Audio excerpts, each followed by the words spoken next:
¿Qué tal? Bienvenidos y bienvenidas a este encuentro de la Asociación de Abogados y Abogadas Laboralistas, titulado La realidad de los jóvenes abogados laboralistas, situación actual, necesidades y experiencias de quienes comiencen la profesión. Bueno, mi nombre es Julián Dominguini, soy abogado, integrante de la asociación, y en el día de hoy seré coordinador de la actividad. Trataremos la actualidad que transitan todos aquellos colegas jóvenes a la hora de empezar con sus primeros pasos dentro de la profesión. A su vez vamos a tener 3 intervenciones que durarán aproximadamente 20 minutos cada una de ellas, y luego de que los miembros finalicen con su exposición, dejaremos un lapso para que podamos ir contestando las preguntas que vayan surgiendo. Les pedimos por favor que las sitúen en el chat, que después van a ser respondidas en orden en el momento correspondiente. También queremos avisarles que el conversatorio está siendo grabado, y los invitamos a todos a participar de la asociación a través de los links que iré copiando en el chat correspondiente también. Bueno, tenemos el gusto de que nos acompañen los siguientes expositores.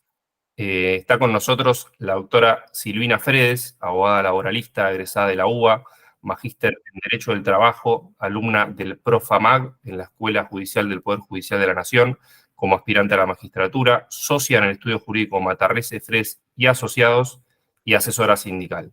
También nos acompaña la doctora Ailén González, abogada laboralista y docente en la Universidad de San Isidro, y el doctor Esteban de Albuquerque, fan de la Asociación de Abogadas y Abogados Laboralistas, abogado laboralista, docente universitario de grado y de posgrado, y por sobre todo youtuber, más conocido como Soy Jurista.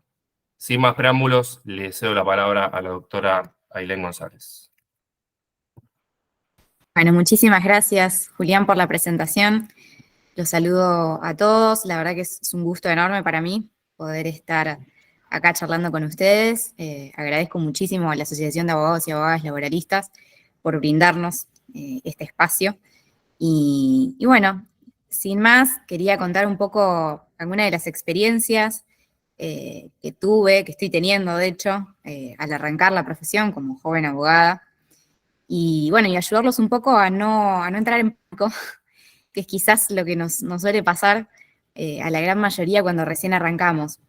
A mí, por lo menos, en mi caso particular, no teniendo ni papá ni mamá abogada, digamos, nadie familiar que me pudiera guiar, bueno, empecé a eso, a entrar en pánico ya quizás desde antes de recibida, lo cual en realidad estuvo bien porque me sirvió quizás para ya desde estudiante empezar a encontrar la manera. Creo que un poco esa es la clave para activar, digamos, esta rueda, que es la que después, bueno, nos va a terminar trayendo los casos o lo que nos sirve como para iniciarnos en la profesión, por lo menos para quienes queremos ser abogados litigantes.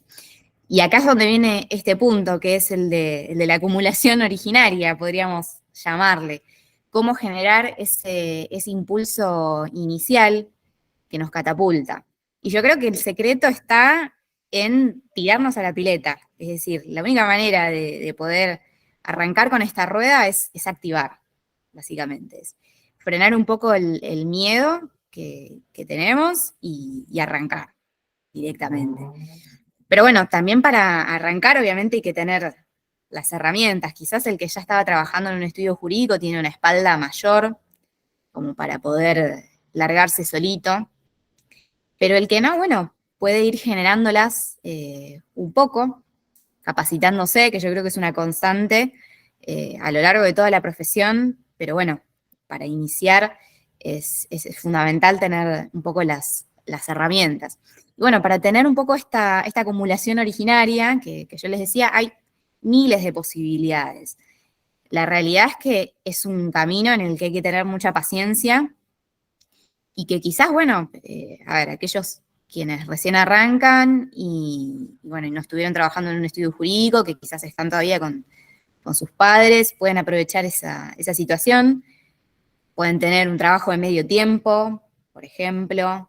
A veces hay muchos colegas que no están, digamos, trabajando en algo relativo a la profesión, pero en sus tiempos libres quizás sí lo dedican exclusivamente a formarse y empezar a tomar sus primeros casos, que esa, bueno, después de generar más ingresos. Es esto, es un poco generar los ingresos como para quizás poder sobrevivir, acumular lo suficiente como una inversión para poder después seguir generando más y más. Yo creo que también es súper importante hoy en día aprovechar las herramientas digitales que tenemos, las redes sociales, generar contenido, como lo hace acá el amigo jurista, es una manera de catapultarse. Y está muy bueno realmente, porque además existen infinidad de herramientas. Se me ocurre, por ejemplo, la generación de contenido a través de un community manager, para aquel que pueda costear, por ejemplo, un community manager. O por ahí, como lo hacen otros, aprovechando los anuncios de Google, teniendo una página. Inclusive hoy en día, capacitarse en todas estas herramientas digitales es fundamental también. Yo creo que quizás tomar un cursito de, ya sea community manager o de ventas, por ejemplo, puede ayudar, suma un montón. Yo lo comparo muchísimo con un emprendimiento cualquiera, es decir, con alguien que no está en el ámbito del derecho, pero que bueno, que día a día va remando con su negocio particular. Me parece tal eso, aprovechar. Y además hay otras formas asociativas, por ejemplo, se me ocurre el caso de algunos colegas acá de laboralistas que se asociaron en una cooperativa. Esa también es una forma. O a través de algún socio, por ejemplo. Yo tengo un socio. Entonces, de esa manera me permite a mí, por ejemplo, tener casos que comparto, pero casos que puedo ir tomando yo en singular. La forma esta de asociarse también es sumamente útil. Y acá es un chivo expiatorio de la asociación, porque me parece fundamental esto, el aporte colectivo. Yo creo que enriquece un montón. El asociarse con gente, bueno, que está en la misma que nosotros, es también la manera de generar un poco la rueda y de ir resolviendo un poco las dudas, escuchando las dudas que tienen otros también. De eso se aprende, yo creo que un montón. Y por supuesto, formas de tener... yo agradezco muchísimo a la gente de laboralistas, bueno, que un poco generan eso de apadrinar a los jóvenes que recién estamos arrancando. También está, por supuesto, el taller de casos, así que me parece una herramienta también que puede sumarles mucho para los jóvenes que, bueno, que quieren traer sus consultas, incluso ahora, en este espacio, quienes quieren poner sus preguntas o quienes quieran levantar la mano y preguntar, me parece que es ideal. Después, bueno, yo también lo divido un poco para ya, ¿qué hacemos cuando ya tenemos un poquito este impulso inicial, digamos, en el mientras tanto? Bueno, yo creo que acá es el momento para tener metas claras. Metas claras, expectativas quizás un poco realistas y planificar. Por ejemplo, como un pequeño consejo, nosotros lo que hacemos por ahí con mi socio es decir, bueno, este año, por ahí, no sé, en un almuerzo o en alguna cena, decimos, bueno, a ver, planifiquemos. ¿Cuánta entrada necesitamos por mes o por año para que el estudio funcione bien, para que funcione correctamente? Y después ir también revisionando un poco esas metas que vamos teniendo. Y por supuesto crear hábitos constantes. La idea es que si bien uno le dedica una parte muy grande quizás a esto, bueno, de generar contenido, de venderse un poco del famoso autobombo, llamémosle, también una parte muy importante es continuar formándose. O sea, yo creo que es un poco y un poco. Y otra de las cosas que también me parecen que son fundamentales es aprovechar no solo las herramientas digitales que estamos teniendo, sino también acompañarlo un poco con las habilidades sociales. Es una profesión en la que constantemente tenemos que estar sociabilizando, tenemos que estar hablando.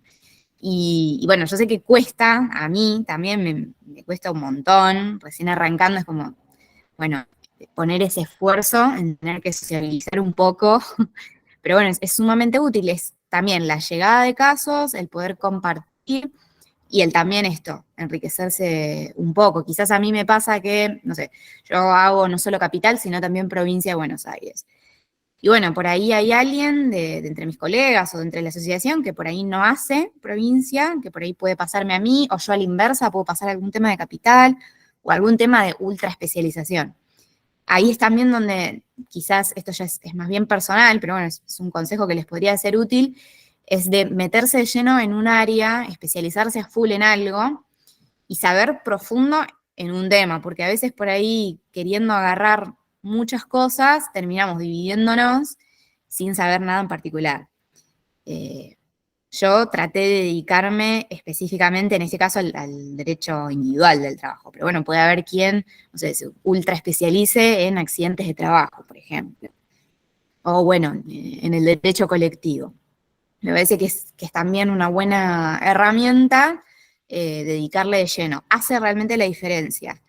Yo sí tengo que hacer una retrospectiva de cuando recién arranqué hace un par de años atrás y ahora veo la diferencia.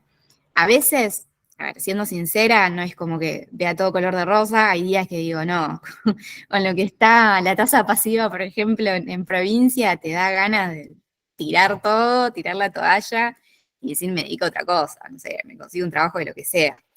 Pero no, es un trabajo de paciencia. Yo creo que es esto, no esperar los resultados rápidos, eh, seguir metiéndole con hábitos de constancia, yo creo que eso es lo fundamental. Y un poco también la manera de atender al cliente, ¿no? Dejarle esa satisfacción de que sepa que puede recomendarte. Siempre bueno, que terminamos algún caso, ya sea por un acuerdo o porque, bueno, se finalizó el juicio, lo que hacemos normalmente es dejar una especie de, no sé si encuesta, pero bueno, a ver qué te pareció, qué te gustó, qué no te gustó, lo recomendarías. Yo creo que eso también está muy bueno como herramienta. Y siempre dejando un poco, que por ahí esto lo desarrolla más quizás Esteban, la marca personal de uno, ¿no? Es posicionarte con tu marca personal. Eso puede llegar a ser también la diferencia en una profesión que está tan vapuleada a veces y está lleno de abogados. Creo que es una de las primeras cosas que te dicen cuando te recibís. Sí, está lleno de abogados. O incluso cuando estás por estudiar abogacía, te dicen, uy, pero hay un montón de abogados. Sí, la realidad es que sí, pero ahí es donde uno hace su marca personal. No sé si tengo mucho más que eso, mi profesión es corta, pienso que voy a seguir todavía acumulando mucha más experiencia. Actualmente estoy tratando de eso, de seguir formándome, estoy haciendo la maestría en la UBA, bueno, la especialización también con Diana Cañal, que la súper recomiendo, por supuesto. Eh, pero bueno, es un poquito esto, es seguir superándonos día a día con hábitos más o menos constantes y no colgar, tener las cosas al día. A mí por ahí me pasa que, bueno, son tantas las cosas que entre estudiar quedan miles de demandas colgadas y no, a veces la realidad es que tenés que hacer las demandas, tenés que arrancar a activar con eso porque es la manera de generar la rueda. Mientras tanto, por ahí uno a veces, no sé, vas generando algún acuerdo que te va salvando hasta que quizás podés generar un capital suficiente como para decir, bueno, acá no, ya acá sigo hasta la sentencia. Eh, pero bueno, es un poquito esto. El pánico por ahí está en el arrancar, pero la única manera de superar ese pánico es arrancar. Así que bueno, con esto no tengo mucho más que decir por ahora. Si quieren intervenir Silvina y Esteban, les cedo la palabra.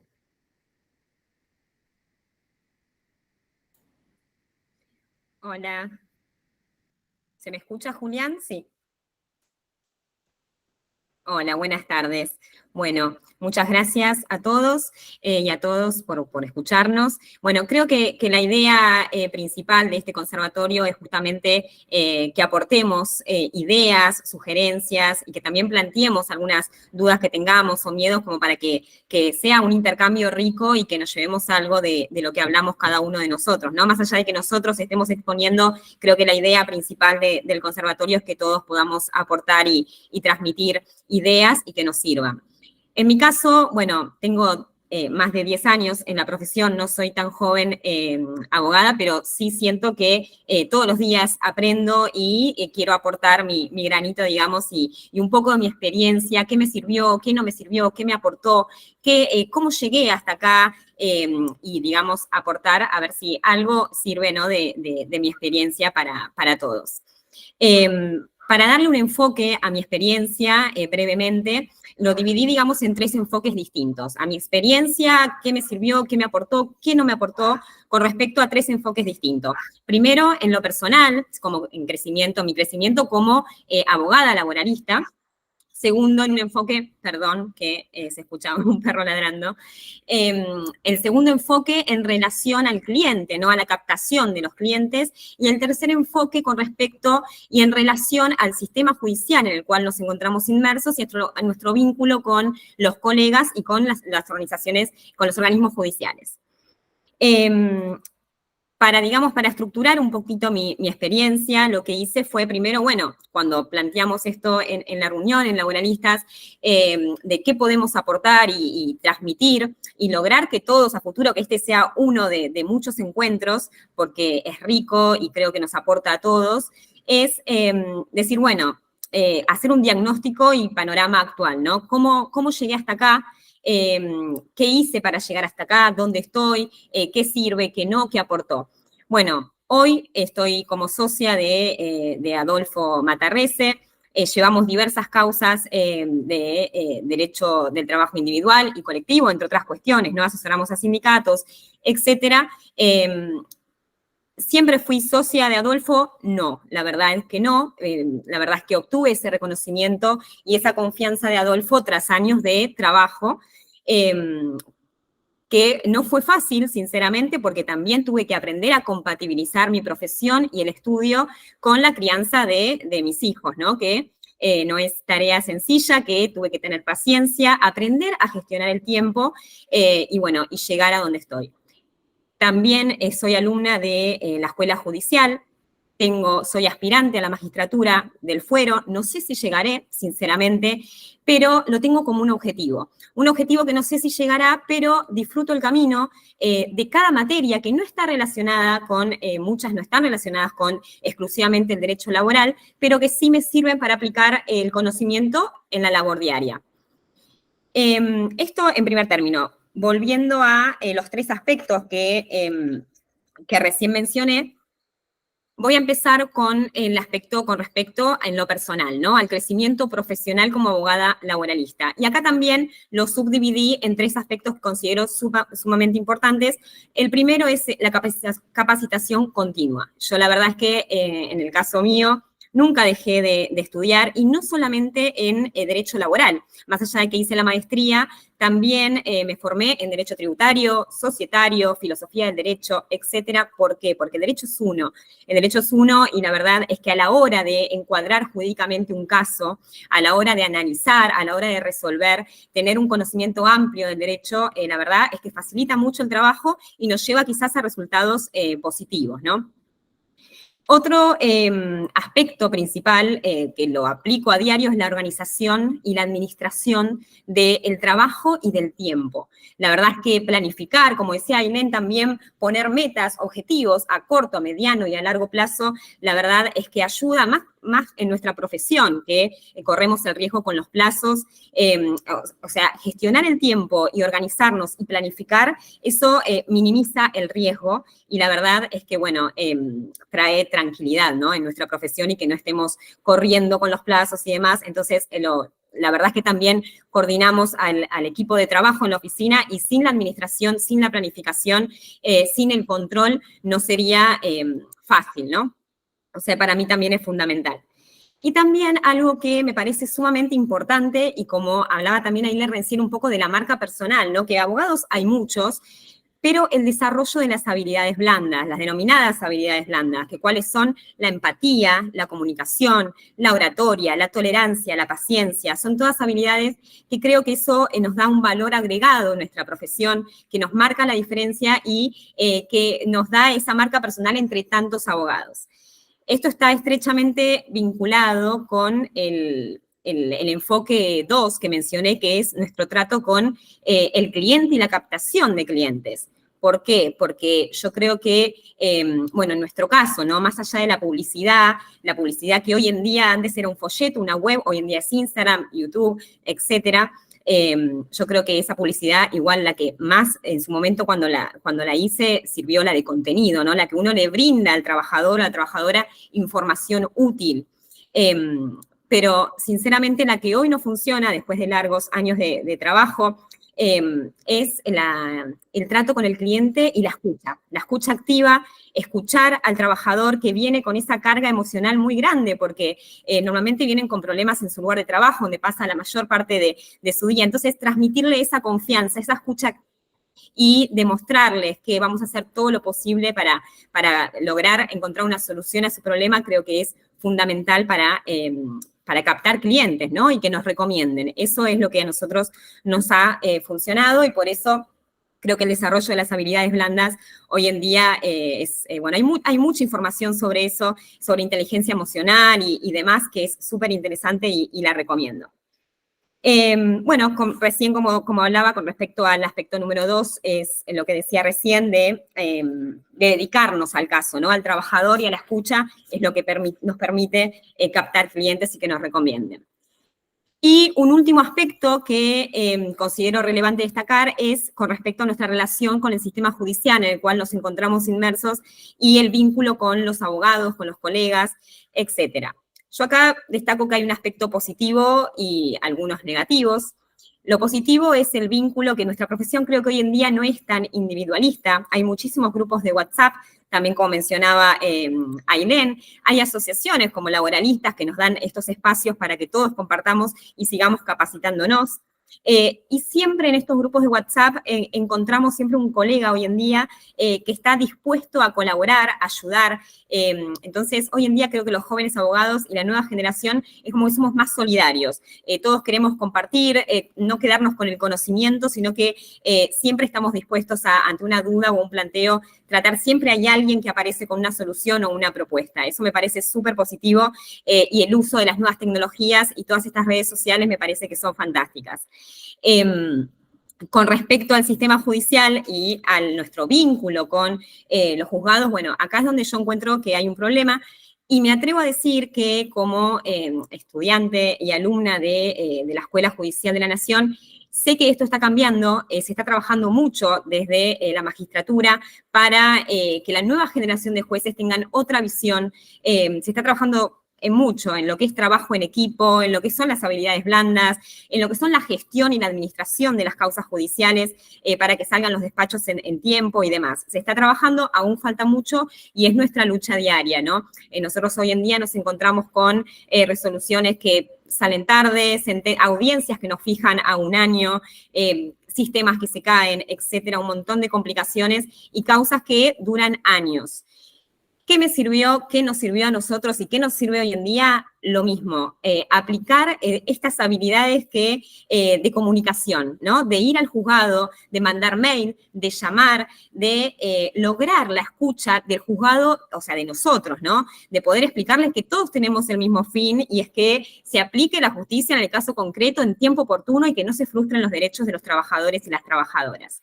Esto también muchas veces obviamente nos sirvió, en otras oportunidades no, pero creo que es válido y sirve también utilizar estas herramientas en los juzgados. Ir a hablar hoy en día ya no es como antes que íbamos todas las mañanas quizás a tribunales, entonces a veces no es lo mismo virtualmente que si uno va a hablar en forma presencial. Eso ayuda un montón para el avance de las causas en muchas oportunidades, ¿no?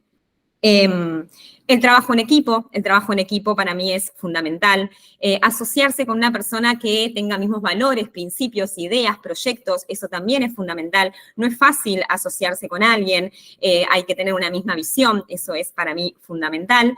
Pero sobre todo, siempre ser conscientes y llevar con responsabilidad los casos, no abandonarlos, seguirlos, hablar con el cliente, trabajar con dedicación, con diligencia, con responsabilidad, con compromiso y la comunicación y la empatía con el trabajador y la trabajadora, ponerse en su lugar y tratar de que se le aplique, digamos, la justicia, ¿no?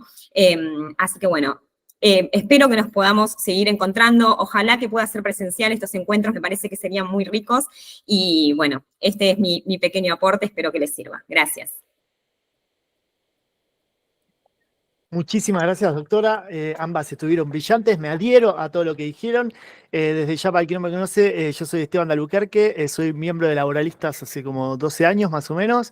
Y mi primer consejo para los jóvenes laboralistas es que aprovechen, que les saquen jugo a la Asociación de Abogados Laboralistas, porque está lleno de talleres, no solo el taller de jóvenes, que los invito a que participen tanto presencial como virtualmente, sino que hay un grupo de Facebook, o sea, hay un montón de talleres que son súper abiertos, súper democráticos y súper solidarios y buena onda, como decía la doctora, grupos de WhatsApp dentro de laboralistas, así que aprovechen la Asociación de Abogados Laboralistas, pues es muy probable que no le estén sacando el jugo que podrían llegar a sacarle por miedo a vergüenza o por desconocimiento, por miedo a quedar mal, que eso es algo que voy a hablar mucho en la charla de hoy. Pero bueno, yo la verdad tengo muchísimos consejos para darles, pero quería de alguna manera resumir un poco lo que quiero plantear.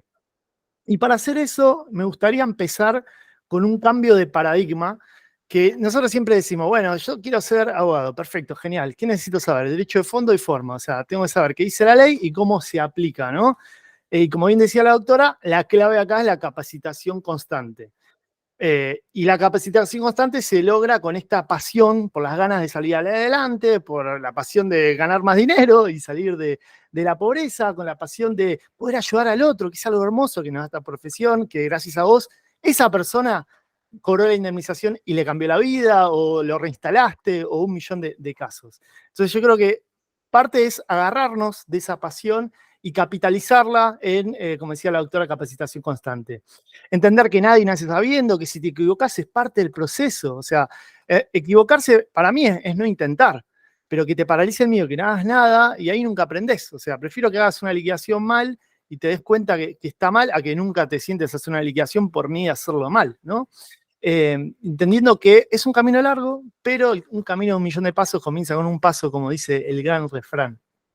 Y a mí lo que me costó mucho cuando arranqué es de alguna manera cambiar la mentalidad de lo que sería del trabajador al empleador. Porque aunque ustedes no lo crean, ustedes son emprendedores. O sea, cuando vos empezás a agarrar tus propios casos y sos un abogado independiente que consigue sus clientes, sus trabajadores o lo que sea, de alguna manera dejás de ser esa persona que se está acostumbrada a trabajar por presión, que el jefe que te está viendo y tenés que hacer algo para cumplir, porque si no te sancionan, si no te pagan el salario, lo que sea, y empezás a vos manejar tus tiempos. Y es muy difícil romper ese cambio de paradigma, porque de alguna manera toda la escuela, toda la universidad o lo que sea, siempre teníamos a alguien atrás, nuestros viejos, nuestros maestros, nuestros docentes que nos ponían nota en los parciales y nos veían si entregábamos o no el trabajo práctico. Y acá nadie te va a controlar, vos tenés que ser la persona que actúa. Y en mi experiencia, lo que me pasó y lo que entiendo que le pasa a todas las personas, incluso he hablado con jueces, con secretarios, con abogados con 40 años de profesión, con actores, no sé, gente muy especialista y muy reconocida por lo que hace, y todos para mí sufren o sufrieron, y me animo a decir que sufren y continúan sufriendo dos cosas. Una es el famoso síndrome del impostor. Esto no es algo que lo estoy inventando yo. Pongan en Google, en YouTube, síndrome del impostor, y hay millones y millones de videos, libros, etcétera, etcétera, escritos sobre el síndrome del impostor. De hecho, yo también tengo un video del síndrome del impostor. ¿Qué es el síndrome del impostor? Básicamente es que te paralice algo porque te crees un impostor. O sea, haces tu primer libro y decís, está mal hecho. Pero esto no es solo para el que hace su primer libro. Para ejercer la profesión, esto nos pasa en todas las etapas que voy a mencionar ahora, con ejemplos en concreto. Pero la fuerza de esto es que yo tengo miedo a fracasar y miedo a quedar ridículo. Y por culpa de ese miedo al fracaso y miedo al ridículo, no hago nada. Eso es uno de los grandes obstáculos que yo veo en todo joven laboralista y en toda persona que tiene que hacer una tarea que lleva un cierto pensamiento profundo. Porque la verdad, si yo tengo que servirme un mate y tomarlo, capaz no dudo tanto. Pero cuando es una tarea compleja, intelectualmente hablando, a todo el mundo le pasa este síndrome del impostor y en nuestra profesión es clave. Y el otro es parálisis por análisis. Por miedo a equivocarme, por miedo al ridículo, pienso y nunca hago. Por eso está muy bueno lo que dijo Ailén de tirate a la pileta, jurista. Ese consejo es muy bueno. Tirate a la pileta. Después, bueno, si le erraste, vamos viendo si se pueden remendar. Hay unas cosas que se pueden remendar, otras no, pero bueno, a veces es mejor tirarse a la pileta. Obvio que no les digo, no sé, agarrar un juicio penal cuando no sabe nada de derecho penal, porque vas a ir preso vos, mala praxis, estamos todos en problemas, ¿no? Que ese desconocimiento sea un motor para aprender. pero ten en cuenta que vos tenés que valorar ese límite entre el parálisis por análisis y tirarte la pileta sin saber nada, pero es muy importante que acciones. El otro día vi esto nada que ver, pero el otro día vi un gran metáfora, una analogía, que está una persona caminando y decía, bueno, si esto es educación y esto es acción, si yo solo actúo sin pensar nada, empieza a dar vueltas en sí mismo. Y si yo solo estudio y no hago nada, empieza a dar vueltas para el otro lado. Y el secreto es, acciono, estudio, acciono, estudio, acciono, estudio. Por eso es importante este límite de tirarte la pileta, pero también estar constantemente capacitándote y entendiendo que no solo tenemos que saber el derecho de fondo y forma, sino que tenemos que aprender de todo. Como dijeron bien las doctoras que me presidieron, tenés que estudiar venta, tenés que estudiar marketing, habilidades sociales blandas, tenés que saber absolutamente un montón de cosas. Cosas que debería saber cualquier emprendedor. Lo que dijo la doctora es clave, manejo del tiempo. Tener procesos, crear y perfeccionar procesos de todo, de atención de clientes, de agenda de audiencias. Yo hoy en día me fijo en una audiencia testimonial para dentro de 3 meses y no me la agendo una vez, me la agendo 4 veces. Me la agendo un mes antes, una semana antes, un día antes y en el mismo día. ¿Por qué? Porque voy controlando y digo, che, un mes antes le recuerdo al actor, che, decile a los testigos que no falten. Una semana antes, che, decile a los testigos que no falten. Un día antes, che, decile a los testigos que no falten. En el día lo tengo agendado. O sea, si vos de repente tu proceso es, tengo una agenda dentro de 3 meses, me la agendo dentro de 3 meses, te olvidas que existe. Entonces está bueno crear y perfeccionar constantemente procesos para todos, para toda la etapa de lo que sería el ejercicio de nuestra profesión.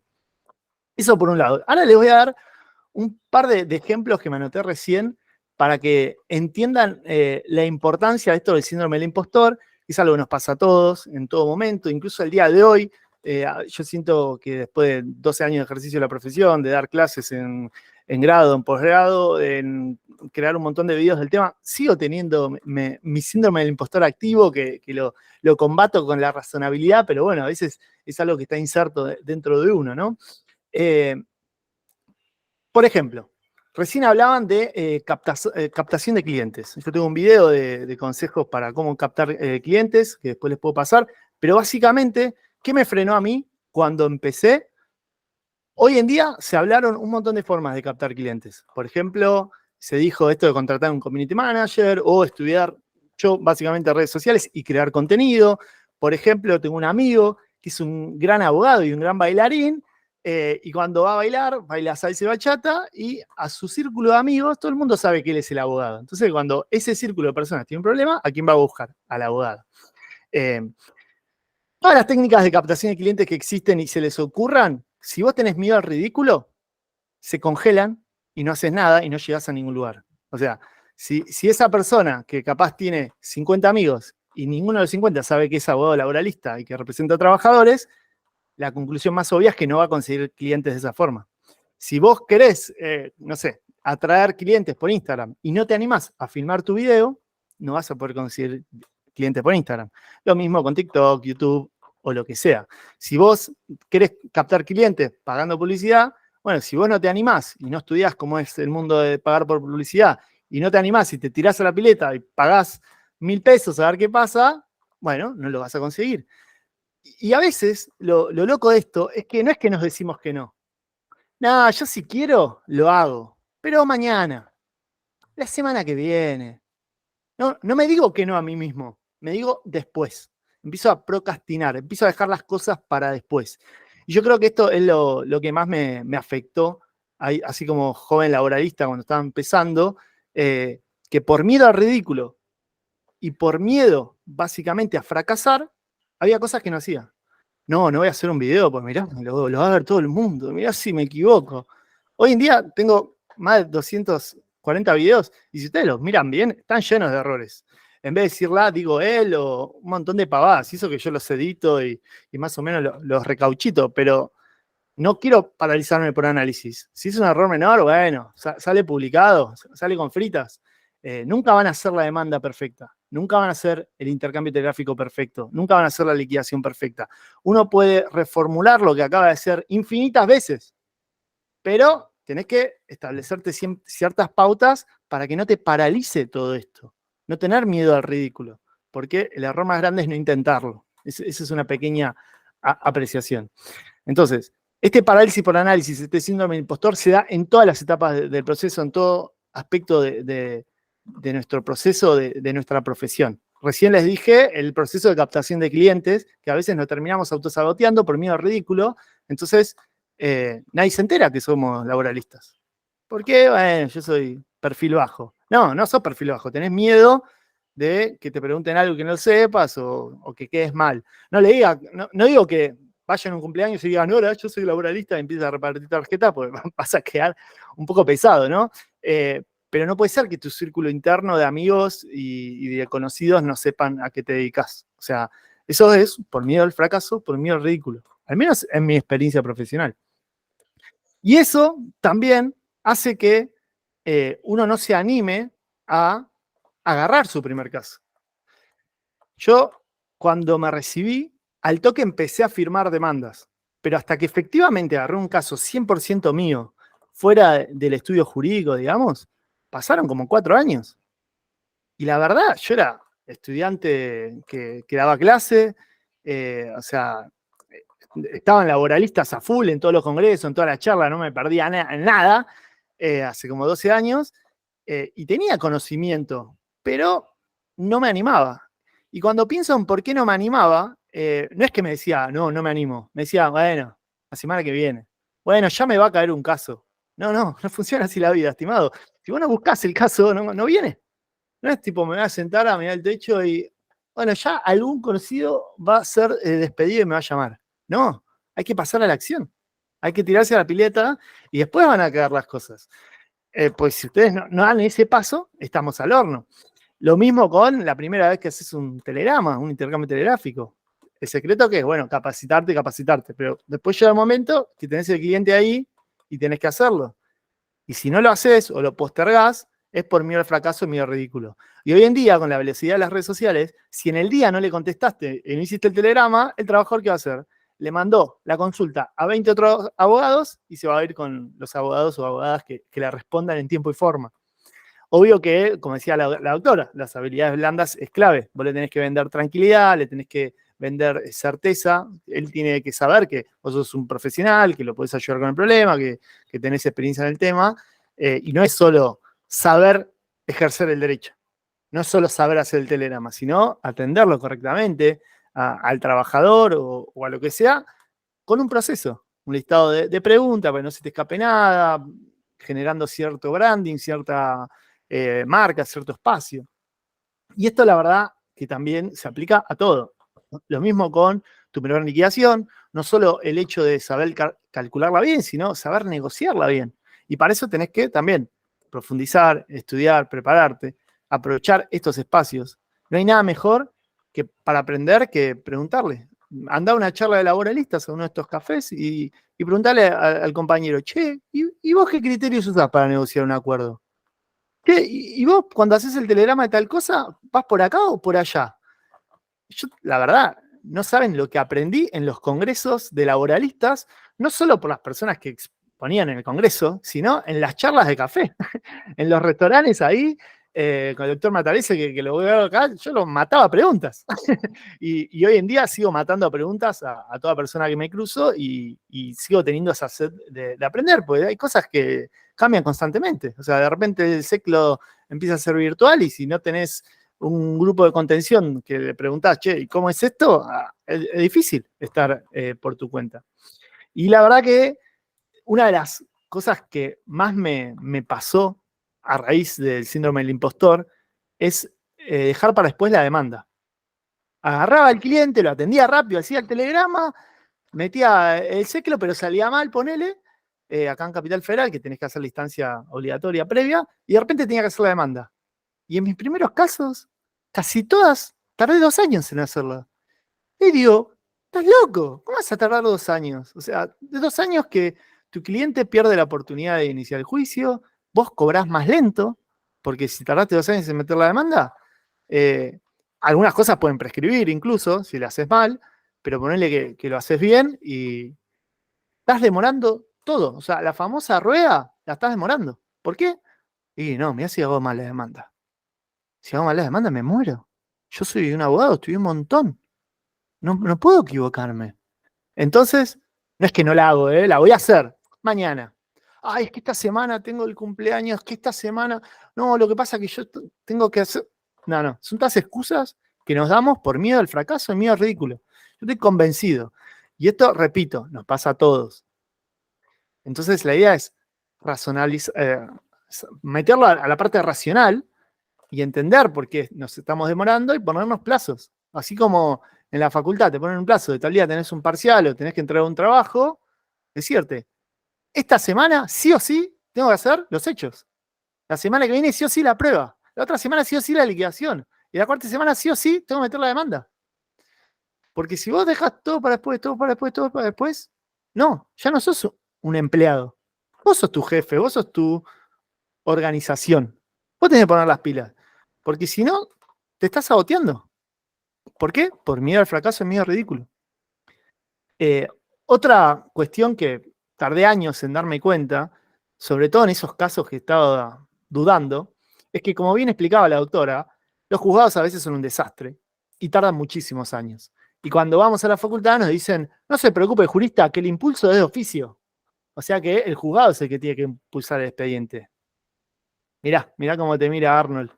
Me refiero a mentira, no es así. O sea, nosotros tenemos que impulsar. ¿Vos querés que tu juicio dure 4 años o 9 años? A veces la diferencia la hace el laboralista cuando va y pica al juzgado y empieza a mandar mails cada 2 semanas y va y deja otro escrito y deja otro escrito. Yo conocía a todo el mundo en un momento. Iba al tribunal y conocía a casi toda la gente de mesa, los despachantes, pues los volvía locos. Y así, ¿qué lográs? Que un juicio que a una persona normal capaz le dura 7 años, vos lo cobrás en 4. Y hay una lección muy importante que aprendí viendo la serie Better Call Saul, que se las recomiendo, que es de un abogado de la secuela de Breaking Bad, que lo que hacía quería ganar más plata, entonces negociaba más acuerdos, digamos. Que es un ejemplo de, básicamente, aumentar la productividad. Si tu día tiene horas limitadas, mientras antes acortes los juicios, más juicios vas a poder tener. O sea, no es lo mismo tener 10 juicios que los 10 duran 10 años que tener 10 juicios que duran 4. Entonces, si bien parece más trabajo estarle encima al expediente y darle, a veces no lo hacemos. Y después de muchos años me di cuenta que a veces yo no impulsaba expedientes por miedo al fracaso. No, mirá si en la sentencia me rechazan. Entonces no apuro. Total, bueno, el juzgado es el que tarda. No, apurá, si te rechazan, bueno, que te rechacen, pero lo antes posible. Es polémico lo que acabo de decir, sobre todo si saben que el juicio está perdido. Pero en la mayoría de casos, donde no pasa por ahí, hay que apurar los juicios. Al menos, repito, si sos parte actora, querés cobrar, obvio que si, no sé, pasó algo XX, hay excepciones a la regla, como siempre, ¿no? Pero bueno, yo creo que este miedo al fracaso, el miedo al ridículo, se puede manifestar en un montón de etapas. Incluso hay gente que por miedo al fracaso no apela a sentencias que debería apelar o que no ejecuta sentencias que debería ejecutar. Porque la verdad no están bien segura cómo es la ejecución. Y de repente me llegó una consulta de un colega el otro día que hace 3 años no ejecutaba una sentencia. Y yo digo, ¿pero metiste un oficio del Banco Central para que te diga si hay cuentas? No. O sea, ni siquiera había acreditado la insolvencia del demandado. En su imaginario dijo, bueno, no debe tener un peso. Y listo, dejó la sentencia ahí morir. En vez de, al menos, no sé, mandar oficio, ver qué onda.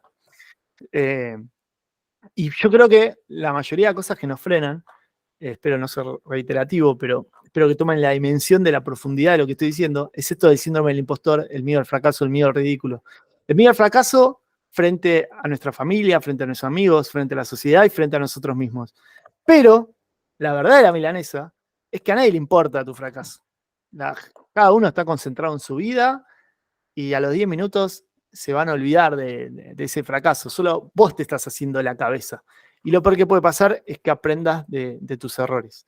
En 12 años, yo tuve un gran fracaso, que fue una causa de instancia de un contencioso administrativo federal de la muerte por culpa de un abogado de Salta o lo que sea, y tuvimos que poner la tarasca, como se dice en castellano, y yo lo veo como lo ve un emprendedor. En una empresa vos tenés un porcentaje de tus ganancias que se va para cosas inevitables. O sea, no sé, un supermercado, capaz el 10% de sus ganancias lo tiene para la comida en descomposición, pequeños faltantes de pequeños hurtos, etcétera, etcétera, etcétera, y es parte de la ecuación económica financiera. Entonces, obvio que hay que decir, che, ¿cómo me comí la caducidad? ¿Estamos todos locos? Y ver el proceso que tenés de revisión judicial y mejorarlo para que nunca te vuelva a pasar, pero no es el fin del mundo, no te tiene que paralizar eso. Porque si te empieza a paralizar los pequeños fracasos, no vas a avanzar. Entonces, me parece muy buen consejo para el joven jurista que se acaba de recibir, tomar conciencia de lo grande que es este problema, porque a veces no es que no nos decimos que no podemos, sino que bueno, lo hago mañana, lo hago mañana, lo hago mañana, para mentirnos. Y lo último que les quería agregar es que otro gran eslabón o uno de los grandes fracasos como joven laboralista, para mí fue la zona de confort. Uno de los consejos que les dieron hoy es que yo lo digo así como los actores de Hollywood, porque los actores de Hollywood, cuando quieren ser actores, no pueden vivir del aire, entonces lo que hacen es, se buscan un trabajo medio tiempo, y en el otro medio tiempo van a casting. Entonces, no sé, a la mañana soy lo que sea, mesero, y a la tarde voy a hacer casting. Entonces, el abogado laboralista que está empezando, que no tiene familia abogada, lo que sea, ese consejo es bueno, buscate un trabajo medio tiempo para poder vivir, y en el otro medio tiempo empezar a agarrar tus casos propios y empezar a generar esta rueda de clientes. Pero a veces nos acostumbramos a la zona de confort. Si esa plata que ganás te alcanza para vivir y decís, bueno, así estoy bien, y no salís de la zona de confort. Entonces, como que tenés que tener conciencia de, no sé si tener ambición, pero sí, como decían las doctoras, tener una meta clara para salir de esa zona de confort, para tener esa inercia y decir, esto es lo que quiero. Porque también me pasó durante muchos años que capaz no agarraba la cantidad de casos que podría llegar a agarrar porque estaba bien, estaba tranqui. Y en realidad, lo que estaba bien y estaba tranqui escondía miedo al fracaso, miedo al ridículo. Obvio que no digo que a todo el mundo le pase, pero sí, lo estoy diciendo. No, fuera de chiste, es algo que deberían hacer el trabajo interno. Lo último que les quería contar es que estas preguntas que nos hicimos hoy, yo me las hago hace mucho tiempo. Y a raíz de la pandemia, tuve que empezar a dar clases virtuales en la UBA y me armé un modesto canal de YouTube, que no vengo a hacer chivo de eso, pero sí les quería contar que estos interrogantes ya los contesté en muchos videos. Eso de no tengo clientes, el convertirte a abogado, cómo hacer girar la rueda, después necesito un socio, pero no es como vos pensás, que acá digo, sumate a laboralistas porque estás lleno de personas como vos y cuando vos te rodeás con personas con tus problemas vas a aprender mucho más rápido. Uno de los consejos que doy ahí que está muy bueno es hacete un grupo de mastermind, que es un grupo que se junta una vez por semana a discutir de sus problemas y cómo mejorar. Por eso está muy bueno esto de la comisión de jóvenes, porque imagínate, si vos cada vez que vas a juntarte con la comisión de jóvenes le preguntás al otro, che, ¿qué hiciste vos frente a ese cliente que no te pagó? Y decís, no, yo la verdad es que me dio vergüenza por miedo al ridículo, miedo al fracaso, hablarle de plata. Entonces le dije que el acuerdo era 1 millón. Y cuando le fueron a pagar 1 millón, me dijo, no, vos me dijiste 1 millón. Entonces no me pagó el 20% a mí. ¿Y cómo te enteraste de eso? ¿Cómo aprendiste? Con la capacitación constante, gracias a tener un grupo de contención, gente con tus problemas, gente que básicamente lucha por salir adelante. Y sepan que estos problemas que están viviendo, todos los vivimos alguna vez y los vamos a volver a vivir porque de alguna manera estamos todos en constante aprendizaje siempre, digamos. Por eso tengo tantos videos, consejos para abogados, son todos gratuitos, no pasa nada, ponen consejos para abogados, soy jurista. Pero lo que les quería contar es que se puede. Un camino de 1 millón de pasos empieza con un paso. Espero que les haya servido. Desde ya, los 3 estamos abiertos a preguntas, porque la idea es nutrir esta charla lo más posible con la experiencia de ustedes y si alguien tiene algún miedo o algo, sepa que no está solo, sola, y que la Asociación de Abogados Laboralistas se creó con ese fin, de ayudar a todos los laboralistas. Bueno, habilitamos para todos y para todas la posibilidad de hacer preguntas, así que si quieren pueden o escribirlas en el chat o desmutearse y preguntarle directamente a los expositores. Gracias.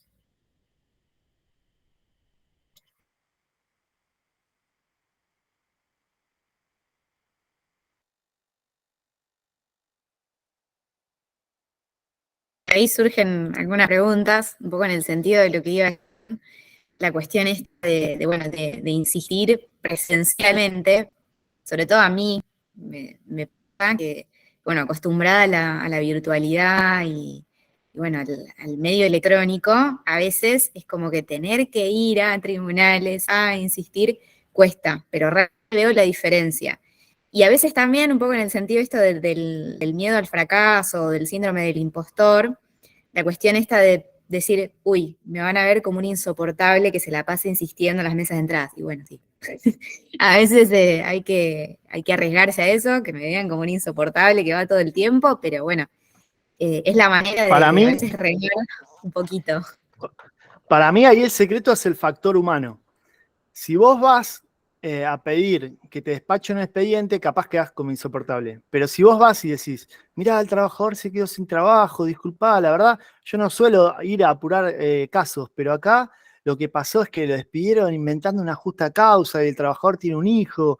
Y yo, la verdad, ya sé que tenés un montón de casos, pero, o sea, no puedo dormir si no ayuda a este trabajador. Estoy exagerando, ¿no? Pero a lo que voy es que si vos contás la verdad de los hechos desde un punto de vista humano, ponete en el lugar del que despacha. Va a entender que vos vas ahí con una misión, con una razón, y lo mira distinto, porque ya deja de ser un número de expediente y un despacho. La persona del juzgado pasa a concientizar que atrás de ese numerito hay una persona con problemas, con necesidades, con hambre, con una economía muy complicada, y eso siempre me sirvió en la práctica. Porque ya no era yo contra el del juzgado para ver si me despacha algo.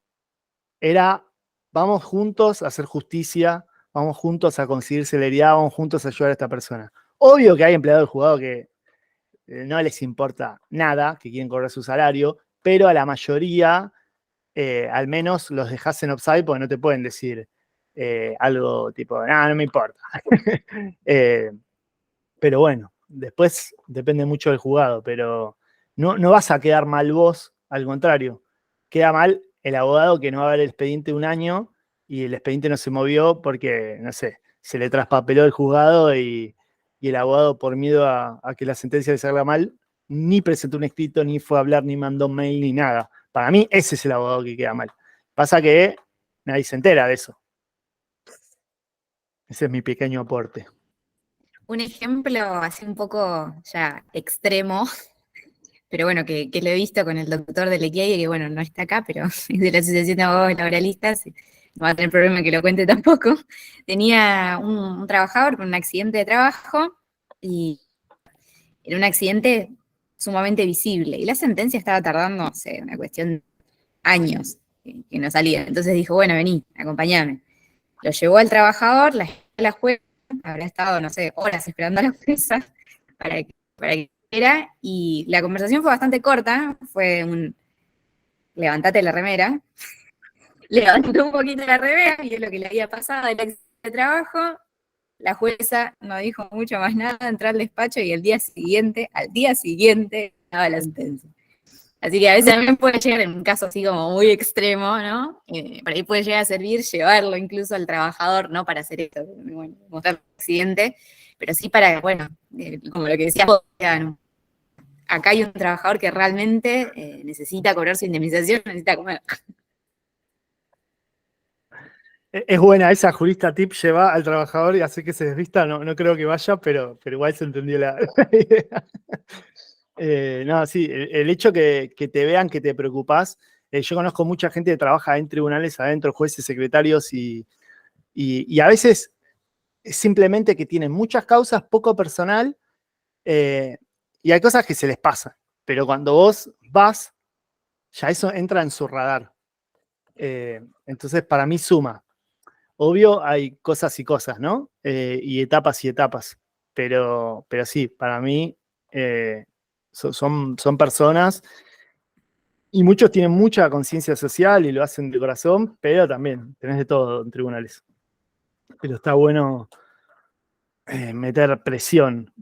Con mucha amabilidad, nunca enojándose, nunca gritando, porque los empleados del juzgado a veces no tienen la culpa de nada, pero sí haciendo saber el problema, digamos, ¿no? Porque es una barbaridad que esté 2 años de sentencia en expediente. Sí, yo creo que también ese es otro medio que tenemos todos los laboralistas, que es ir a reclamar lo que corresponde y que nos salga en contra, es decir, que nos tengan un poco de idea y que después o nos fallen en contra o demore más o ya seamos la mosca en la sopa, ¿no? Creo que en reglas generales a mí en lo personal me funciona y los expedientes se mueven más rápido, pero a veces esas pequeños recordatorios o esos pequeños comentarios escalan y uno tiene que intentar que no lleguen al punto tal de que le agarren bronca, ¿no? Porque hay muchos juzgados, hay muchos órganos jurisdiccionales que demoran muchísimo y que nos ponen millones de palos en la rueda. Hay que saber manejarlo. O sea, hay que ir, como dice el doctor, con mucha educación, con tranquilidad, utilizando al trabajador también como medio y no agarrársela directamente con el personal del juzgado, porque la idea tampoco es ganarse un enemigo. Bueno.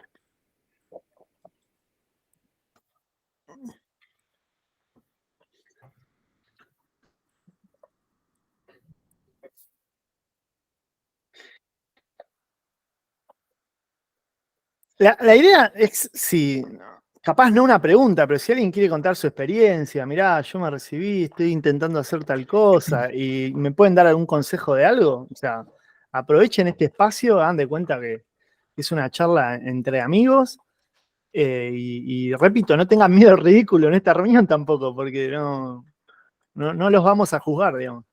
Es el objetivo de esta reunión, entender la problemática del joven jurista, del joven laboralista y ver si podemos ayudar.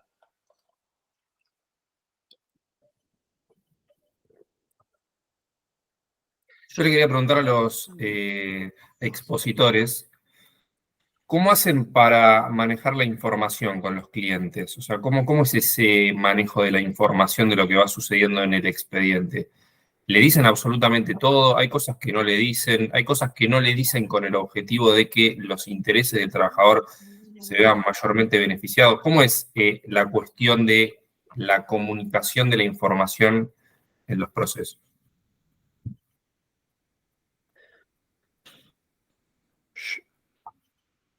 Yo si quieren contesto, pero no sé si quieren hablar las doctoras. Sí, Me arranca mando. Esteban y después. Sí. Mirá, de acuerdo al código de ética, tenemos la obligación de básicamente informar a nuestro cliente y decir la verdad. Así que desde ese punto de vista, si alguien me pregunta algo, yo digo todo. Voy con transparencia. Lo más complicado a veces es manejar, no sé, el tema de las liquidaciones. Porque ellos te dicen, ¿cuánto me corresponde, doctor? Y tipo bancá. O sea, hay un millón de factores. Yo últimamente les mando videos incluso con las explicaciones de por qué no te puedo responder ahora, básicamente. Pero en general, respondo todo.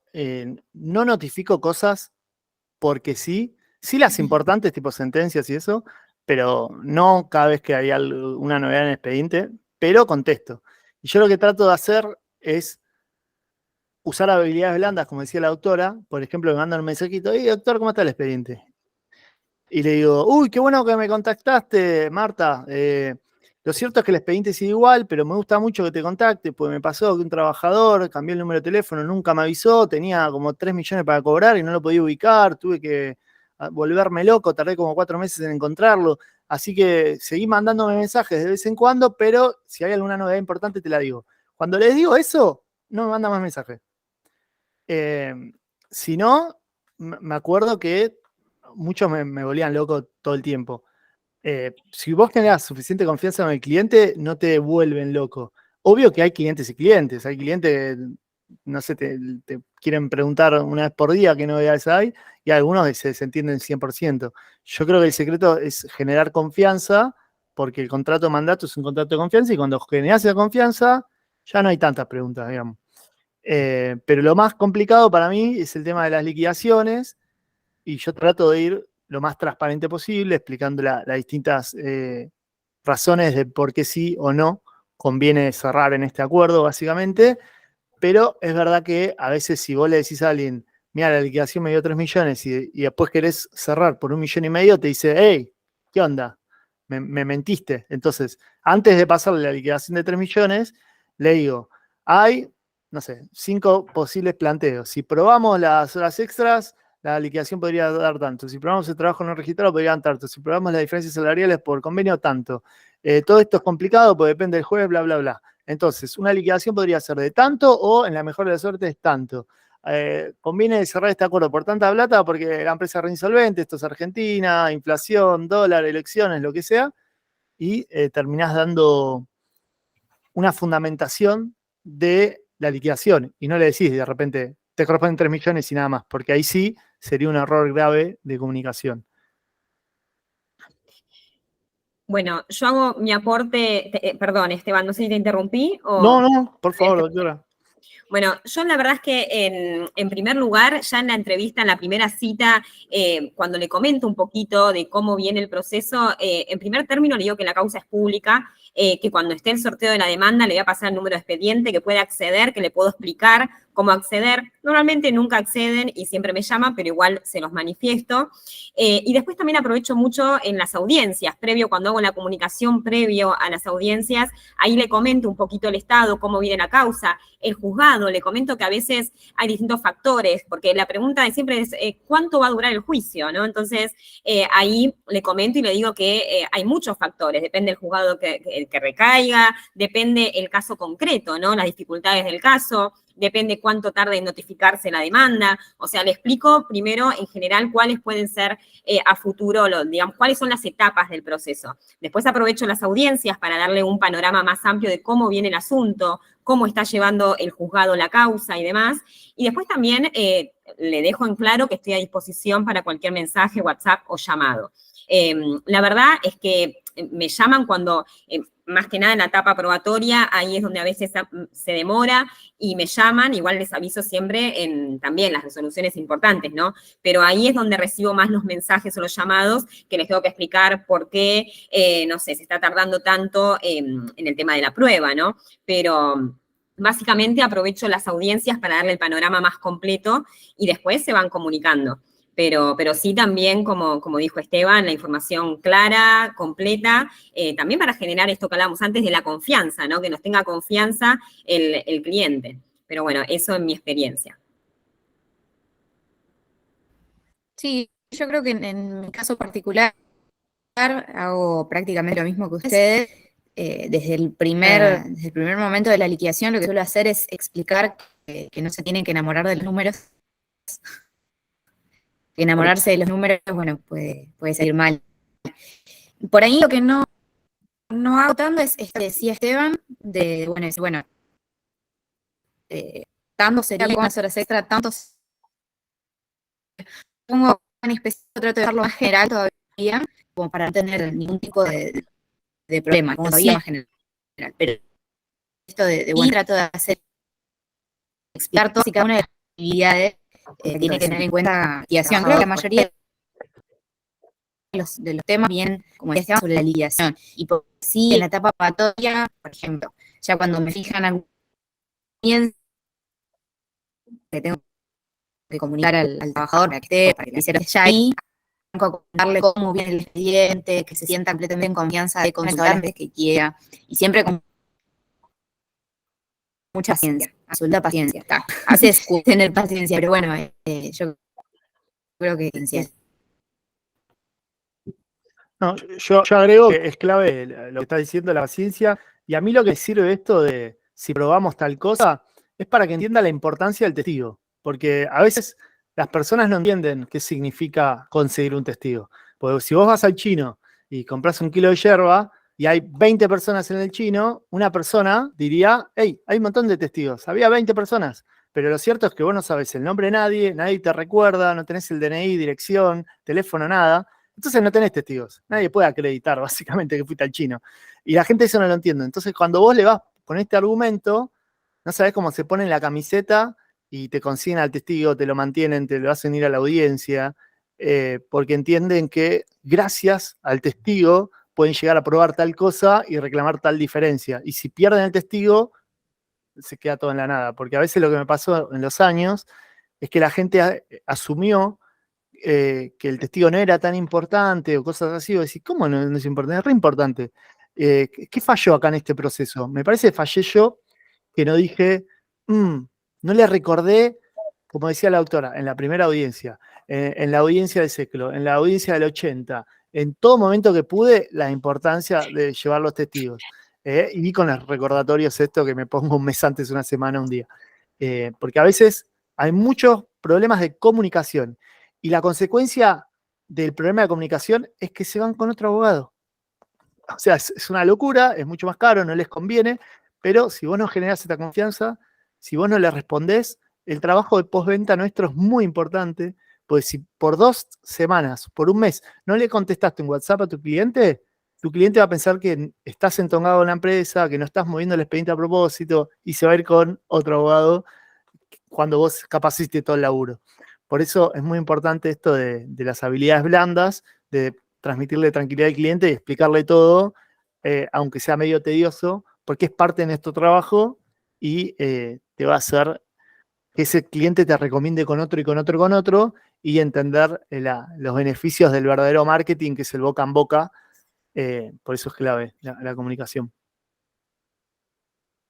Sí, yo por mi parte también considero que es muy importante la comunicación. A mí me ha sucedido que tal vez viene un cliente y me dice, no, en base a todas las irregularidades que tenía en la relación laboral, lo vamos a destrozar, le vamos a sacar absolutamente todo el patrimonio que tiene por la cantidad de irregularidades que había en la relación laboral. Y uno tiene que explicarle, ¿no? Que justamente esas irregularidades se tienen que probar con testigos, y si no tenés testigos, el juicio lo vas a perder. Entonces, hay un montón de variables que uno tiene que abordar a la hora de hablar de números, a la hora de hablar de posibilidades y demás, y que torna esa conversación compleja, ¿no? Tal vez un cliente precisa una respuesta en concreto y dice, bueno, doctor, dígame cuánto me corresponde y cuándo lo voy a cobrar y cómo. Y ahí se abre la charla porque nosotros no podemos definirlo, existen millones de variables. La solvencia de la empresa, el órgano jurisdiccional donde cae, la jurisdicción, si se aplica tasa pasiva, si se aplica tasa activa, la política de la situación económica, la situación política. Es como que nosotros ya nos volvemos más en asesores de posibilidades que en dar una determinación en concreto. Así que estoy de acuerdo con los doctores y creo que no es muy fácil de dar una respuesta, ¿no? Más que nada hablando del tema de liquidación. Las liquidaciones son complejas. Más cuando el cliente nos dice, vamos al ciclo y preparamos una liquidación para la otra parte y nos dice, bueno, doc, deme una copia de la liquidación que le presentó a la otra parte. Y uno tal vez pasa una liquidación, hay que ver, pero puede ser que pase una liquidación total, y vos cómo le explicás al trabajador después que vas a andar negociando un 10%, un 20% en el ciclo, cuando pasaste a la otra parte una liquidación de 4, 5, 6 millones de pesos. Es muy difícil, es muy difícil. Pero bueno, ahí yo creo que es muy importante la información y que el cliente entienda que nosotros estamos haciendo todo lo posible para que él se vea favorecido, ¿no? O sea, es una relación de confianza absoluta. No, y aparte, Definitiva, perdón. No, te escucho. ¿No? Iba a decir lo mismo. Sí, Silvina. ¿Cómo? No, interrumpí, perdón, Julián. No, yo quería utilizar esta temática también para abordar el tema de los honorarios, ¿no? ¿Cómo es que uno, porque a veces por más que queramos firmar un convenio de honorarios, que yo lo hago en mi caso, cada vez que viene un cliente nuevo le hago firmar un convenio de honorarios en mi estudio jurídico, más allá de eso, no, si ese convenio de honorarios, no sé, tal vez es en un accidente laboral o no se homologa en el juzgado, quedamos un poco a la buena de Dios si el trabajador nos va a pagar o no nos va a pagar ese 20%. Yo le quería preguntar a los doctores cómo es que ellos manejan esa situación de los honorarios, ¿no? Perdón, antes de entrar en ese tema de horarios, hago una acotación con respecto a la información, que también para mí es súper importante, y más cuando son casos complejos, ir informando cómo va el avance del juicio, más que nada cuando, por ejemplo, hay muchos casos, nosotros nos pasó, de empresas que hoy es muy normal que se insolventen en forma fraudulenta, y cuando llegue la sentencia, que es la típica frase, hermosa la sentencia, pero queda en un cuadrito y no se puede ejecutar. Entonces, si uno va informando al cliente cómo viene el asunto y va también monitoreando el estado de la empresa, es súper importante. Nosotros nos pasó, es muy difícil después explicarle, después de tantos años, por qué el trabajador no va a cobrar, porque la empresa se insolventó, quebró y tiene activo cero. Entonces, si uno le viene explicando esta situación al cliente, que viene complicado, que la empresa no está activa, que diversas cuestiones, después es más fácil. Si no, a veces es muy difícil hacerle entender al trabajador o a la trabajadora que después de tantos años de juicio, de tener tanta antigüedad, que la despidieron y demás, no va a cobrar, o va a cobrar una liquidación que oportunamente eran de millones, va a cobrar a lo mejor 10.000 pesos. Eso es cuando concursa. Por eso también es importante para mí estar también capacitado en lo que es materia societaria, concursal, porque está muy relacionado hoy en día, más cuando no hay una solución frente a cuando tenemos una sentencia y tenemos a una empresa insolventada que no podemos ejecutar la sentencia. Entonces, la información también en ese aspecto para mí es sumamente importante, que el trabajador venga sabiendo de antemano cómo viene la cuestión, ¿no? Depende de la empresa de que se trate. Perdón, Julián, pero me parece importante destacarlo. Sí, sí, sí. Sí, Marco, si querés, desmuteate y preguntarnos. Sí, perdón, ¿qué tal? ¿Se escucha bien? Sí, Sí. perfecto. No, sobre esto que comentabas, en el caso de que una empresa sea insolvente, ¿vos en ese caso tenés alguna herramienta, o sea, se quita el velo societario o algo así? No sé, estoy tirando por tirar, la verdad no tengo idea, pero uno que está a la buena de Dios, como decís, o puede llegar a ser válido ese convenio de horarios, o bueno, en el caso del trabajador, la liquidación, poder percibir lo que le corresponde a su indemnización. Mirá, en mi caso, yo te hablo de mi experiencia, ¿no? Tuve diversas situaciones. Una situación en la cual, después de años de juicio, la trabajadora tenía la sentencia favorable, la empresa quebró, nos presentamos a verificar el crédito en la quiebra, que en su momento me acuerdo que fue todo un tema, porque yo no estaba todavía capacitada bien en lo que era materia concursal, que es un mundo. Entonces, fue investigar, ver los plazos también, que son distintos cuando se trata de un crédito laboral, los privilegios, etcétera. En ese caso hubo una distribución, fue una quiebra que tenía muy poco activo, la trabajadora cobró muy poco, honorarios después de años de trabajo, yo me acuerdo que no cobré, y fue un tema complicado.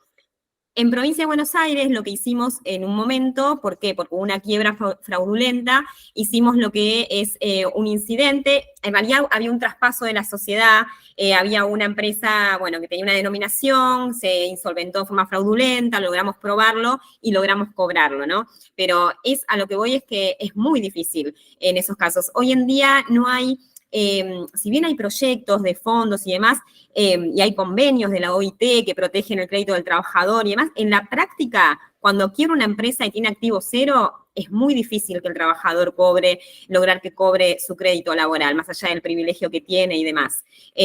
Yo tuve en uno éxito en Provincia de Buenos Aires y en Capital, lamentablemente, y me costó, y en el día de hoy, incluso la tesis de mi maestría se basa en eso, porque me acuerdo patente, el estar sentada con la trabajadora y tener que explicarle que no iba a percibir nada, ¿no? Fue muy difícil, y para la trabajadora más, pero también nosotros, nuestros honorarios, que también después de todo, transitar todo el proceso laboral y transitar todo el proceso de concursal, la verificación y demás, terminamos cobrando prácticamente nada, ¿no? Mucho trabajo en vano. Pero no hay una solución hoy en día práctica y digamos que podamos hacer valer ese crédito. Sí hay proyectos, pero no hay nada, digamos que, no sé, a lo mejor los colegas conocen otro mecanismo, no sé si tienen una experiencia, pero en mi caso no fueron muy buenas.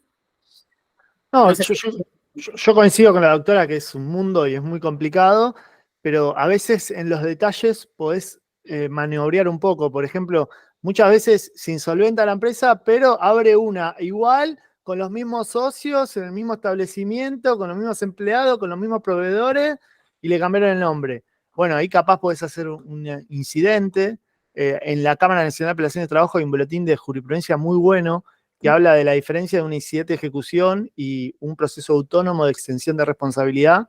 Y si acreditás la mala fe, hipotéticamente también podés penetrar el velo jurídico, correr el velo, ir a la persona física, digamos.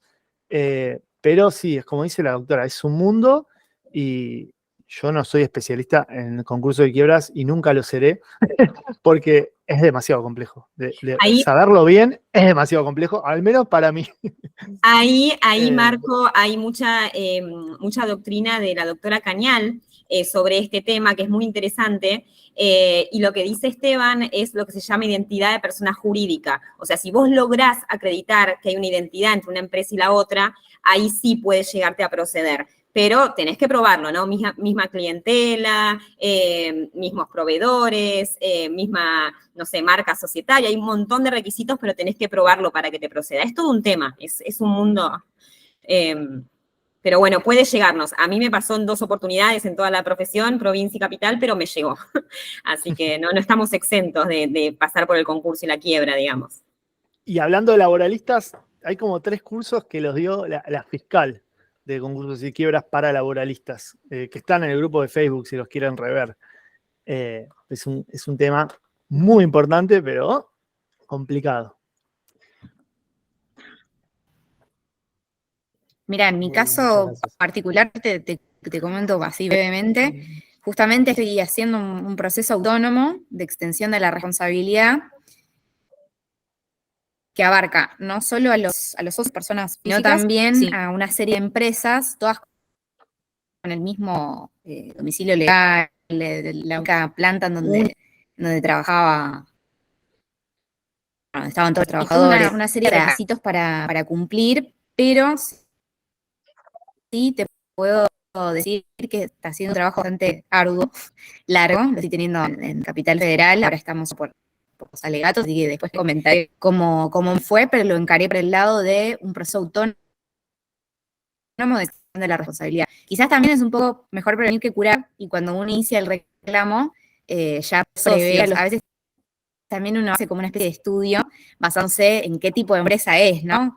Si es una empresa que, bueno, uno más o menos prevé, o viendo el boletín oficial, cómo viene la mano, decís, bueno, voy solo contra la empresa. O si es alguna empresa tipo pyme, que uno dice, bueno, mejor para prevenir, vamos directamente de entrada contra los socios, evitando ya los problemas de antemano.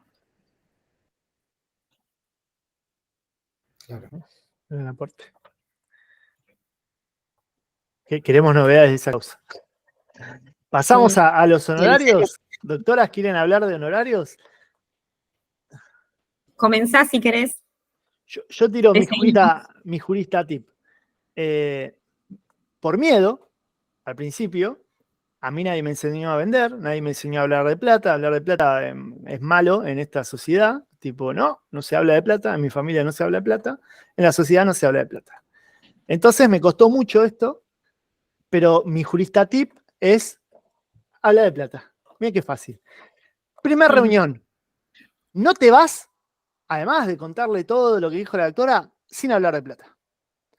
Si podés firmar el pacto, mejor. Tengo una amiga que hace firmar el pacto por una aplicación web con una firma electrónica. Lo mejor sería lo que dice el doctor, venir al estudio. Si no, de última, alguna firma electrónica que sabemos que no vale, pues no está homologado, pero no importa. En la mente del cliente, firmó. Hizo todo un procedimiento, se creó la cuenta, lo que sea. Después, ¿cuál es el error más grande? No recordar el tema de los honorarios. Primera oferta, me ofrecen 1,5 millones. Mirá, de acuerdo a la liquidación, toda la super explicación, y la empresa ofrece 1,5 millones. Esto quiere decir que, teniendo en cuenta que el pacto de cuota es de 20%, del 1,5 millones a vos te queda tanto. Recordá que vos firmaste, que lo tenés que pagar en la primera cuota, bla, bla, bla. Ok, perfecto. No, doctor, la verdad, re poco, no sé qué, bueno. La renegociación, mirá, hablé con el abogado, le dije esto, esto y esto, y conseguí 2 millones. Acordate que los 2 millones, 20% de honorario, te quedaría tanta plata, perfecto. Pelea. Uy, ¿sabe qué? Le dije tal cosa, le mostré tal cosa, y llegamos a 2 millones tanto. Acordate que los honorarios, 20%, ta. Si vos le explicás todo eso, problema de comunicación no puede haber. Te puede agarrar una persona de 100 que no te quiera pagar, pero si vos le fuiste desde la buena fe, confía en vos, ve que trabajas serio y le recordaste todo eso, en la mayoría de casos no te va a pasar nada, digamos, te va a respetar el pacto. Pero, como dice el doctor, si una persona, y hoy pasa mucho porque está en un estado de necesidad extrema y encima acordó por un monto muy bajo, puede ser que te falle. A nosotros nos pasó la semana pasada, pero fue uno de, no sé, de 150 casos. Pero para mí el secreto es no tener miedo, sí o sí obligarte a hablar del tema y hacerlo en todas las oportunidades que lo tengas que hacer, y desde la buena fe, desde el humano, de la buena onda. Yo incluso en una testimonial, hablando del tema, le dije, igual vos te acordás que firmamos el tema del pacto del 20, ¿no? No quiero parecer pesado, pero me pasó con un cliente que, no, sí, me acuerdo, doctor, no se preocupe. O sea, yo siempre no voy a la plata, porque la idea es que el cliente no me vea como un buitre que solo le interesa la plata, pero tampoco le tengo miedo a hablar del tema. Y yo cuando empecé sí le tenía miedo a hablar del tema. Y a veces eso crea un gran conflicto, porque cuando ve que te regulan a vos, no sé, el 20 y a ellos el 20, pero si vos ya cobraste del otro lado. No, yo te expliqué el día 1 cómo era. Y en derecho laboral, en los términos del 277, la ley de honorarios, se le cobra, el juez me regula una parte que la paga la empresa, la otra. Si vos no explicás todo eso, es obvio que van a pensar que te vendiste, que lo querés traicionar, bla, bla, bla. Y el secreto para mí es la transparencia y sin ser pesado, repetir todo esto. Y después puede fallar, pero es como dije antes, es un porcentaje que lo tenemos que prever, como cualquier negocio tiene pérdidas, digamos, ¿no? ¿Doctoras? Sí, yo, perdón, Ailén, ¿querés decir algo o hago un aporte? Sí, para mí, volviendo al tema de la confianza, que es fundamental, la verdad es que en muy pocos casos el trabajador o trabajadora se olvidó del pago. Es más, en muchas oportunidades me han preguntado, ¿le debo algo? Digo, no, cuando la verdad es que el tema de la generación de la confianza con el trabajador y la trabajadora para mí es fundamental. Ellos para mí, o sea, obviamente que en la primera entrevista uno le dice, ¿no? Bueno, si se soluciona en etapa administrativa es el 10%, si llegamos a ir a juicio es el 20%, esto es independientemente de lo que nos paga la otra parte, yo le hago toda la explicación, ¿no? Normalmente no se lo olvidan, pero sí lo incorporo en la demanda, el pacto, y después lo hago ratificar en la audiencia del artículo 80. Lo primero que hago es pedirle al juzgado, decirle que el trabajador tiene que ratificar el pacto. Y la verdad es que con eso también me quedo tranquila, ¿no? Incluso la verdad es que nunca me pasó que no nos pagaron, tuvimos suerte, pero por las dudas, el resguardo lo hago ratificar antes del inicio, ni bien arranca la audiencia, le digo al juzgado que el trabajador o trabajadora va a ratificar el pacto que está en la demanda, ¿no? Eso en mi experiencia. Me encanta lo que dice la doctora y otra cosa, tengo una bandera roja. Ojo con los clientes que de alguna manera como que tenían otro abogado y están buscando cambiar o lo que sea, porque a veces o sea, uno después de tantos años va ganando como un sexto sentido, una intuición del carácter de las personas y todo eso. Y hay clientes que es mejor no encontrarlos, digamos. Como que hay gente que vos ya olés, que incluso una vez hice una averiguación y me estaba mintiendo descaradamente, ya había iniciado el mismo juicio con otro abogado. En AFIP decía cualquier cosa, me fijé en el Sistema Único de Seguridad Social y él decía que había estado en tal empresa registrado y era todo mentira. O sea que es lo menos, pero también puede pasar que hay gente que te mienta en la cara.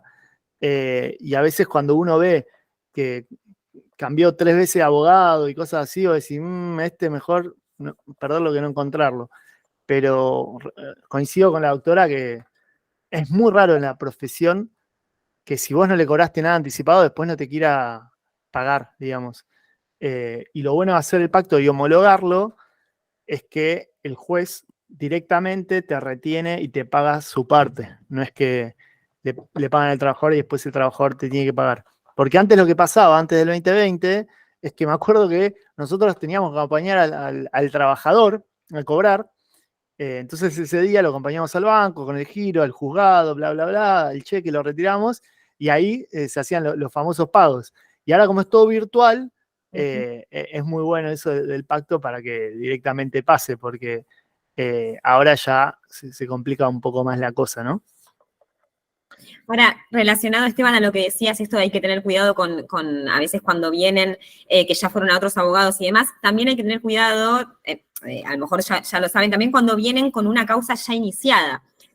Nosotros nos ha pasado al inicio, ¿no? De decir, bueno, es un caso, un trabajador, un caso nuevo, lo tomamos y demás. Pero ¿qué pasa? O sea, hay demandas que no son iniciadas por abogados laboralistas. Y esto es súper importante, lo sabemos por el tema del intercambio y por el tema de la 24013, 25323, si procede una multa, si procede la otra, si son incompatibles el 8, el 9, el 10.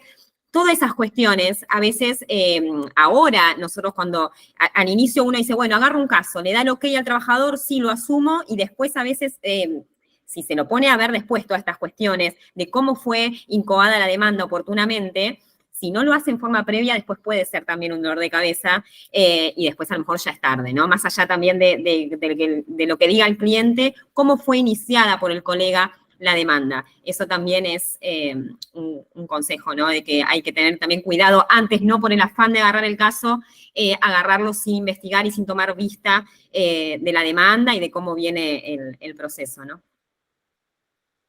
Además, piense que por la ley, antes le tenemos que mandar una carta de documento al abogado, tenemos que investigar un expediente larguísimo. Yo lo que le digo a todo el mundo es, en principio, les trato de cobrar por anticipado por el estudio del caso, solo para estudiar el caso y después vemos. Y les trato de pasar tanta plata para que me digan que no, porque no nos gusta casos empezados, básicamente.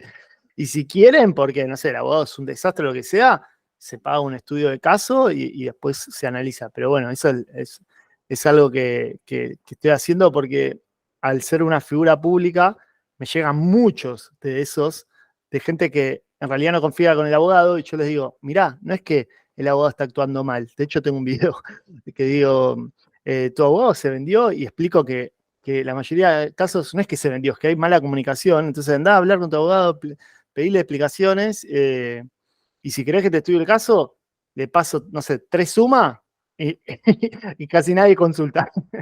Porque es verdad lo que dice la doctora, a veces te estás comprando un problema y no está bueno eso que el trabajador vaya cambiando de abogado a abogado, más allá de que el Código de Ética también dice expresamente que no tenemos que hacer nada para sacarle un caso a otro colega, pero eso no implica que si vos sos un trabajador y estás mal asesorado, no tengas derecho de cambiar de abogado. Tenés derecho de cambiar de abogado, pero no tenemos que hacer nada para sacarle el caso a otro colega, sin perjuicio de que uno puede hacer una segunda opinión como haría un médico, digamos, ¿no? Pero sí, muchas veces son problemas sin respuesta. Sí, creo que una buena forma de tantear al cliente en ese caso es preguntarle qué piensa hacer con el pacto de honorarios que ya firmó con el otro abogado. A ver si piensa respetar algo o no, simplemente sacarle el 20% y dártelo a vos. Porque así como se lo saca al otro abogado, te lo puede sacar a vos también. Digo, ahí lo vas midiendo. Re. Sí. Sí, yo una de las preguntas filtras que tengo es eso. ¿Ya consultaste un abogado? Y el filtro del pacto también, porque si no lo quieren firmar es porque básicamente están consultando a medio mundo. Bueno, no sé si hay alguna otra pregunta más. Si no, si les parece, quienes estén disponibles podemos habilitar las cámaras, así hacemos una foto final. Y bueno, ya concluimos lo que sería la actividad del día de hoy. Y pasaba fecha de reunión para la Comisión de Jóvenes, doctor. ¿Ya tenemos fecha de reunión?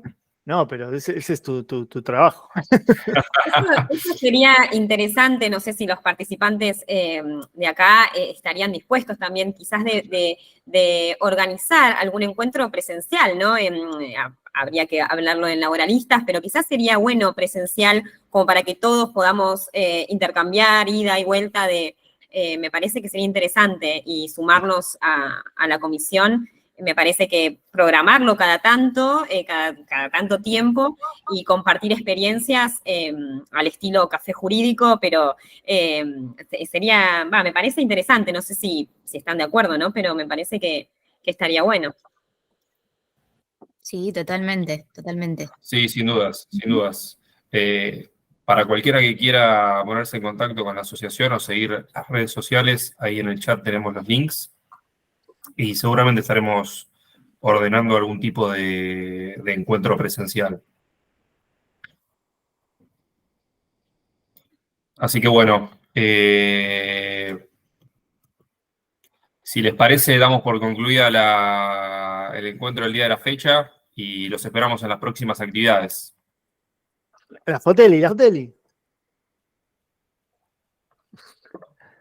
¿La saco yo? 3, 2, 1. Salieron como aplausos ahí en el medio. A ver cómo cayó esto. Sí, salió bien, salió bien. Salí mal yo, bueno, no importa. Se retrató el momento. Sí, sí. El doctor salió mirando para abajo. A ver, voy a sacar otra. Ahí está. Voy a agarrar los que salieron bien en una foto y los que salieron y voy a juntarlas.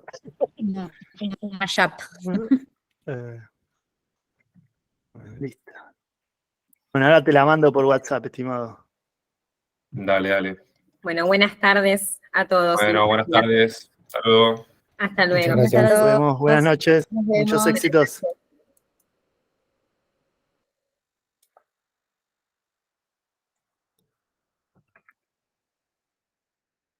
A ver, ¿cómo edito esto?